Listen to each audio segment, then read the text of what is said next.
Hello, dear Music Store TV viewers. Very welcome to an interview with one of the most popular drummer of the last 40 years. And it's extraordinary and an honor for me to introduce Mr. Mel Gaynor.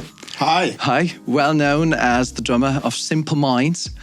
How do you feel, Mel, on a rainy Friday in our beautiful shop? I feel extraordinary. I've got a brand new drum kit, which has been presented from yourselves. It's a FAME Keller Shell Maple drum kit, 9-piece drum kit, and I'm really thrilled with it. Okay. Yeah.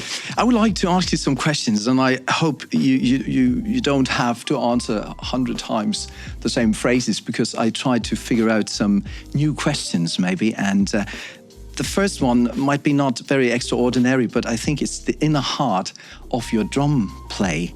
I remember when, in the year of 1985, I was dancing for the first time in front of girls in a disco for teenagers on a Sunday afternoon, listening to Don't You Forget About Me. Mm-hmm. Such a huge impact for this generation. Mm-hmm. And I still remember the chorus, the vocals, the guitar, the keys, but one thing which really touches my perception was the drumming. This glassy snare drum, like a timbalis hits. Mm-hmm. So it's so remarkable and unreplaceable, this snare. I figured out that you have the same speech and the same level of musical impact than the lyrics. Yeah, well, I think Don't You Forget About Me was a remarkable song. I mean, it came to us, obviously second generation, because we didn't write it.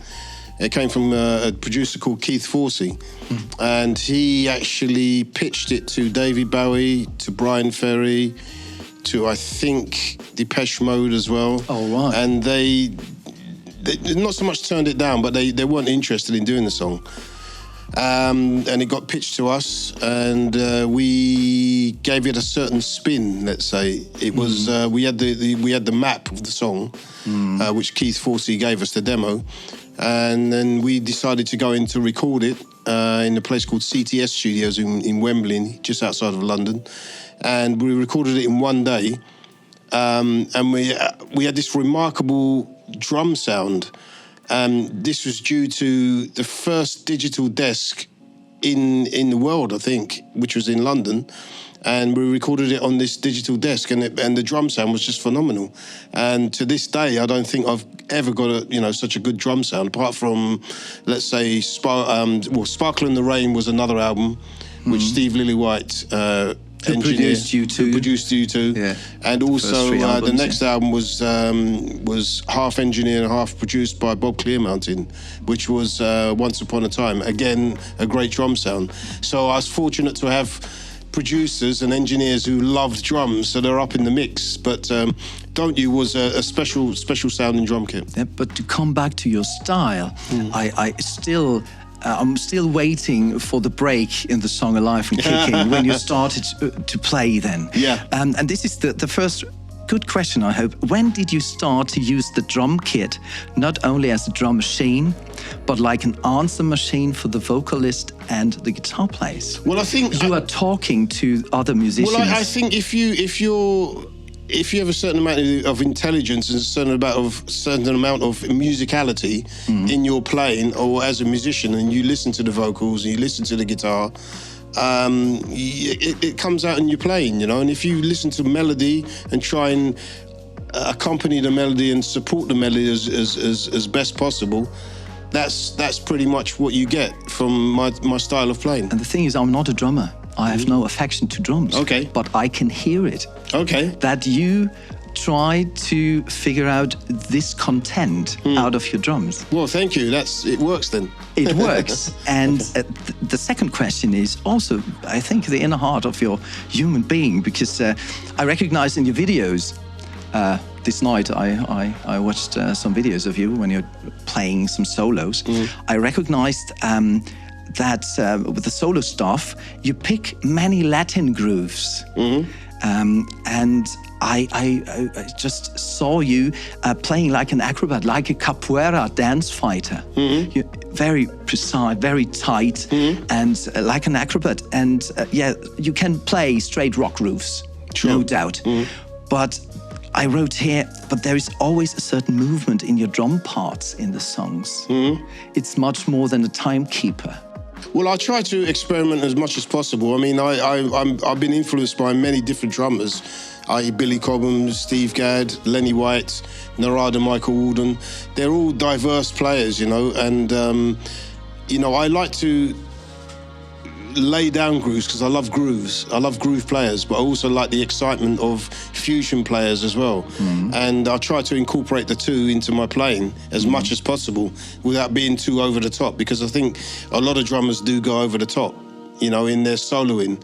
But to have a groove and to have this what I call the sweet spots in between, that's fantastic. You serve. You're the server for the songs. Absolutely. But you're there also as a personality. But yeah.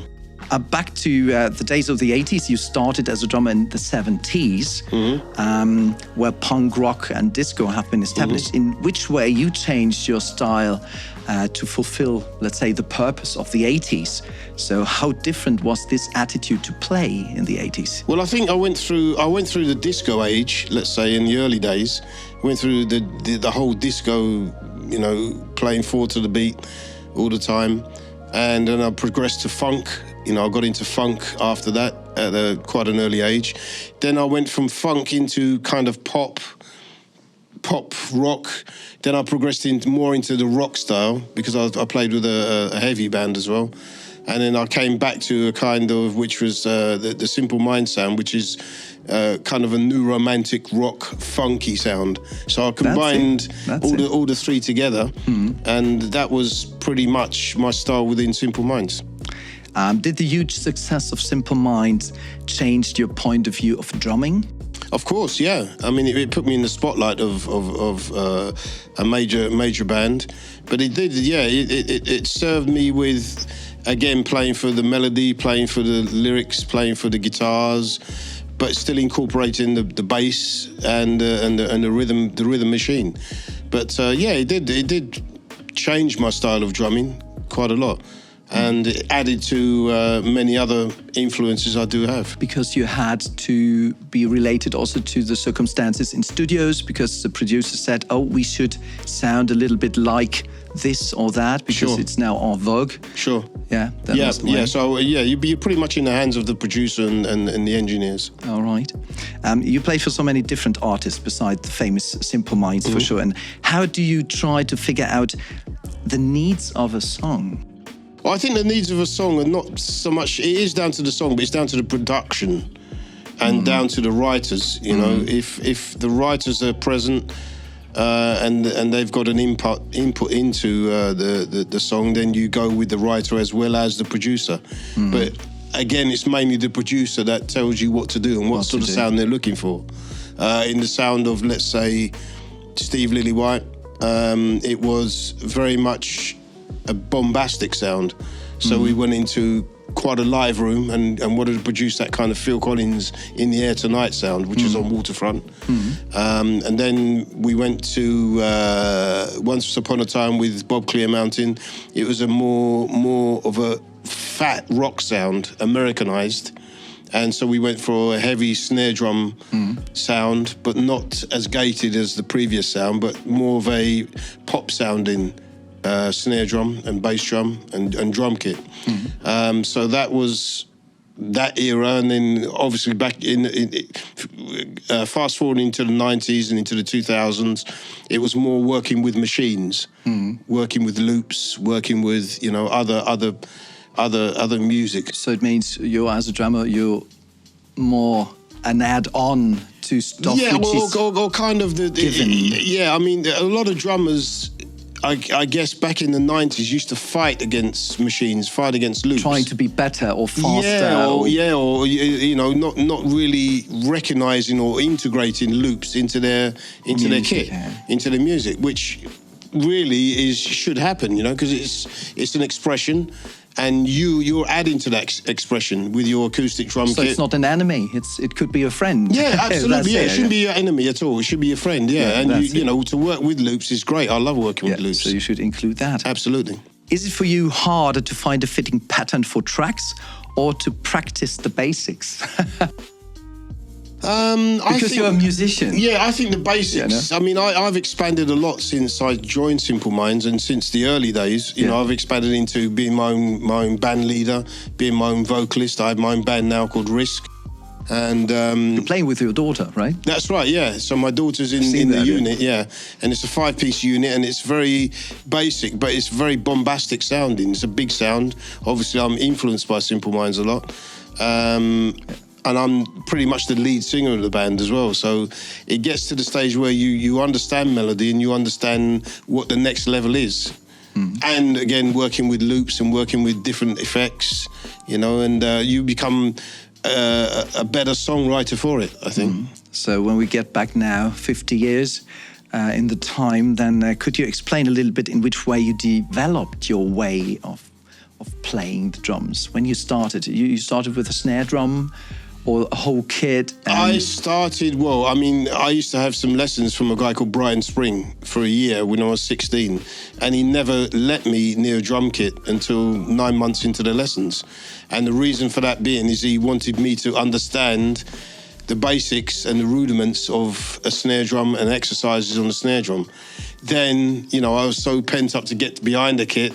It was, wow, you know, it was a big expression. But I learnt my basics first and then learnt my rudiments and, you know, progressed through the years, different genres, different types of music and, you know, expanded myself, really. So now I have to ask you a question which was asked yesterday night, because a singer in Cologne called Mickey, he's the singer of the Cathedral Stormers, he said he saw you in 1992 in Cologne with, I think, Billy Idol, Bryan Adams, or 1995. He didn't remember. There was a huge concert and you played there, and he saw a little girl sitting behind the drum set beside your seat. Was that your daughter? It was possibly my daughter. It could have been. And this was in Cologne? It was in Cologne, yeah. And Billy Idol played on stage, and Bryan Adams and the Simple Minds too. And, wow, yeah. And he recognized, there's a little girl. It must have been my daughter. And he's Melissa. also a drummer, so he started as a drummer. Yeah, it must have been, yeah. I mean, and I'll have to look into that. Well, I don't know if it was a concert which was televised, or was he at the concert? Or maybe he didn't remember, but he remembered that situation with the little girl. Daughter, yeah, absolutely. So she started very early. She did. Yeah, she used to come on tour with us many times. And she witnessed a lot of different opportunities and concerts, and so it's fortunate that she was on tour with us. Yeah, this is the next question. So how does it feel to play with the family, especially with your daughter? She's singing in the solo project. That's right, yeah. And how does it feel? Fantastic. It feels like one big family, and you know, I can't be more proud of her. And she's sounding great within the project. And another question is, was there in your career always a good mood with the other artists? Or did you ever had serious issues with, for example, bad bass players? Or was your life as a musician always I think we had easy, a lot of, or was there much struggle? A lot of lineup changes. There was always kind of amicability within the unit, and there was all, it's like being in a family. There's always tiffs, arguments, or whatever else, but we generally got on. So you lived till now a nice life of a musician. Absolutely, yeah. Who wants stress? Yeah, who wants stress? That's it. Can't deal with it. Don't want it. It's all about beauty at the end. So let's fit together. Yep. Then, what kind of drum sets do you prefer? We're talking later on about the FAME drum kit, but in the past, what did you play? Before, in the past, I actually played many different brands, but I always loved the sounds of acrylic kits, see-through kits. They had a certain sound, and because I'm a big Billy Cobham fan, he always used acrylic kits before. But just a good solid shell is good for me, you know, a good maple shell, a good Keller shell, which are FAME really good maple shells. And, a great shell construction gives a great sound. I remember the time when Buddy Rich was on his peak. He played one floor tom, one hang tom, one snare, so a really small kit. But nowadays, the techniques and, let's say, the kits are better than ever. So you're also using 3 hang toms, I think, and three floor, stands. Yeah, three floor toms and 3 hanging toms. I used to use a gong drum before, a big hanging tom, but I don't use that really anymore. But I'm using a fairly large set because I'm usually demonstrating a lot. All right. And demonstrating the capabilities of the kit or the sound of the kit and the melodicness of the kit. Okay. But usually when I'm playing with my band, I use a 4 or 5 piece set. Because having a lot of array of drums, you can't really see what I'm doing. So I usually use a smaller kit. Reduced, but on demonstrations such as these or the Paderborn Drum Festival, which I'm going to next, I'll use a bigger set. All right. What do you think about the new FAME drum kit? So maybe it's a great set. I mean, what's not to love about it? They're great shells, great hardware, great looking. Very solid. Very solid sounding and looking kit and playing kit. So, they're great. And robust enough for touring? Absolutely. You could take this kit around the globe many times and it will stand up to it. So I think in the next few minutes, we're going to start to record also your play. You're going to just show us a little bit how that drum kit will sound when a really amazing drummer is playing with. So I want to say thank you for honesty. Thank you for having me. And the best for your future. Thank you very much. Your family. And thank you.